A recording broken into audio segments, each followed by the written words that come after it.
Henry Cavill's departure as Superman has definitely been a head-scratcher for many people who were excited to have him back as the Man of Steel. After the cameo of Cavill in the Black Adam movie, fans were understandably celebrating, but sadly it was short-lived as Cavill announced just a few months later that he was dropped from the role in favor of a younger Superman in yet another reboot. Since the decision to let Henry go, more information about the new DCU under James Gunn has come to light, which has left many members scratching their heads over the decision.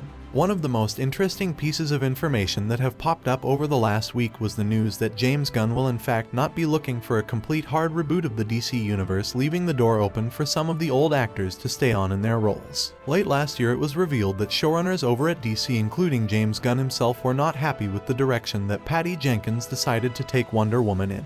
After she was asked to make some changes to the script so that it could fit in better with the overall world, she refused to do that and as a result, ultimately left DC as a whole.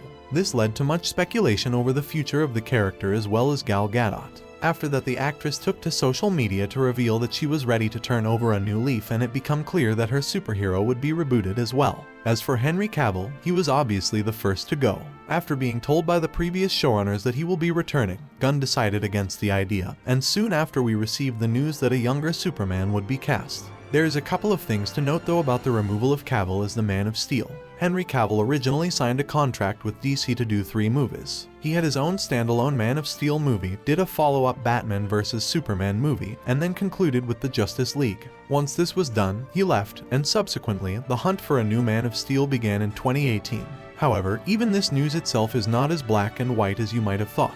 Originally, the previous showrunners had no idea what would happen to the universe going forward, and with the news that a new Batman was being cast, this being Robert Pattinson, the process began for a new Superman as well. The reason for this hard reboot was the fact that the Justice League movie did not go over as well as many would have wanted. The movie was heavily criticized for being too rushed, and them losing Zack Snyder in the middle of the project did not help either. After the decision was made to once again reboot, a massive fan campaign started online pushing for the release of the Snyder Cut, and just like that, interest was once again at an all-time high. Zack Snyder recast the original actors and asked them to come back to shoot for scenes for the extended movie, and due to the positive reception, the decision was made not to recast and instead bring everyone back for at least one more Justice League.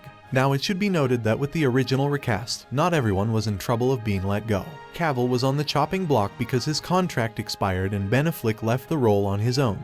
Plans for Jason Momoa to return was always there, as well as plans for more Wonder Woman movies. Recently though, after it was revealed that some elements of the DCU will remain the same, many fans were left confused. Reports have popped up over the last few weeks suggesting that showrunners are keen to keep Ezra Miller as the Flash, while Jason Momoa might also still stay on in his original role, despite earlier rumors suggesting that he would be recasted as Lobo. With the news dropping that DCU will not be a massive reboot, the question has once again become why recast Henry Cavill? Now the answer to that question might actually be a lot simpler than many thought it to be. Although the DCU will not receive a mass reboot, certain parts have to be done over if the story is to be told over a span of 10 years, and since Superman is the main hero, or at least he should be, it might make some sense to get in a younger actor. Now note that I said some sense because despite the fact that it could help the new plot line, fans has been begging for a more mature Superman.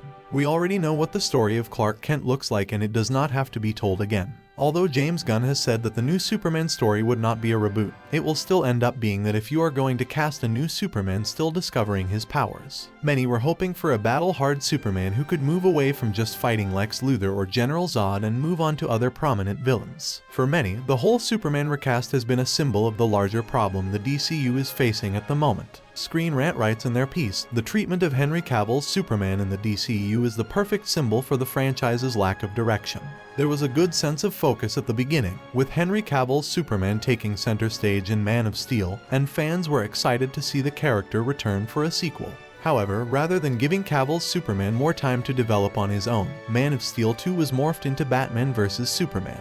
In addition to balancing two icons, the movie had to set up the rest of the Justice League, leaving Superman competing for attention in his own story. Superman's arc was eventually wrapped up in Justice League, but this came with its own set of problems. Cavill's Superman had previously received criticism for being too stoic and gritty, failing to embody the hope and optimism that the character is known for. As a result, the Superman in Justice League is a drastically different version of the character, with more smiles and witty dialogue. This change makes Henry Cavill's Superman feel inconsistent with his original portrayal, a problem that applies to the rest of Justice League's theatrical cut as well. Now that is a valid criticism, but it should also be noted that under Zack Snyder, Henry Cavill was a wasted opportunity, and under James Gunn he was a missed opportunity. The failure to move Superman into the spotlight better cannot be placed on the head of Gunn, and there is still hope that he can fix all of this by hopefully treating the next Superman a lot better. From the inception of what we now know as the Snyderverse, one thing was very clear. Batman was the guy that they decided to build the universe around.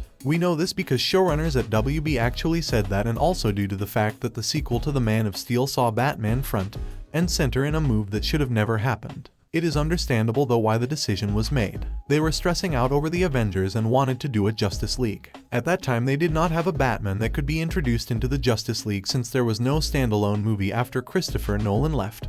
And then there was also the case of Wonder Woman. They felt that introducing Batman and Wonder Woman into the Superman movie would be the best course of action. We can argue about the execution, but one thing that we do know is the fact that it heavily pushed Superman down the priority list because the result was a dead Superman and a Justice League led by Batman, while we only got to see Superman halfway through the movie. Ultimately, we will have to wait and see what is going to happen with the James Gunn version of the superhero. Hopefully this time around they will get it all right.